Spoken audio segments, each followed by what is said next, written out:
Moulin, vous voulez prendre la parole aussi, comme ça on aura eu tous les orateurs. Merci. Monsieur le rapporteur, je tiens vraiment à vous féliciter parce que ce projet de loi, je le trouve courageux. À l'heure où effectivement on pourrait se dire très facilement que de remettre des préenseignes, ça s'apparente à de la pollution visuelle, ben moi je pense que vous avez vraiment cerné le problème. Le problème, c'est ces restaurateurs dans ces milieux ruraux qui aujourd'hui ne peuvent plus communiquer. Moi, j'ai travaillé un petit peu dans ce milieu-là. Les seuls moyens pour un restaurateur de communiquer, c'était les préenseignes. Il y avait la radio, ça coûte extrêmement cher, et on s'adresse à une clientèle de passage. Ce n'est pas que les habitants qui vont manger au restaurant, c'est une clientèle de passage.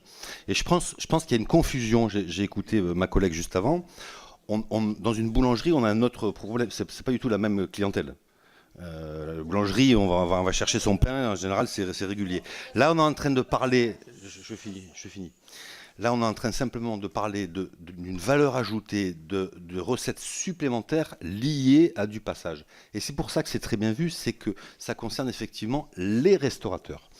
Et je voulais simplement aussi préciser qu'une préenseigne, ce n'est pas un 4x3, c'est un format bien défini. Ça s'apparente pour moi à de la signalétique. C'est sur le passage d'un véhicule. Donc je vous encourage à passer en véhicule et à regarder une préenseigne. C'est 1 mètre sur 1,50 m. On ne peut pas, sur une préenseigne, faire une grosse communication. Donc on reste sur de la signalétique. Donc je pense que vraiment, Monsieur Ramos, vous avez touché du doigt effectivement une erreur qui a eu lieu il y a quelques années, que vous rectifiez. Et donc je tenais vraiment à vous féliciter. Je ne comprends pas très bien, par contre, l'avis du CESE. J'ai vraiment l'impression qu'il y a un décalage entre la réalité et le ciblage, parce que justement la force de cette PPL, c'est ce ciblage qu'il y a eu sur la profession des restaurants. Merci, monsieur le rapporteur, vous avez la parole.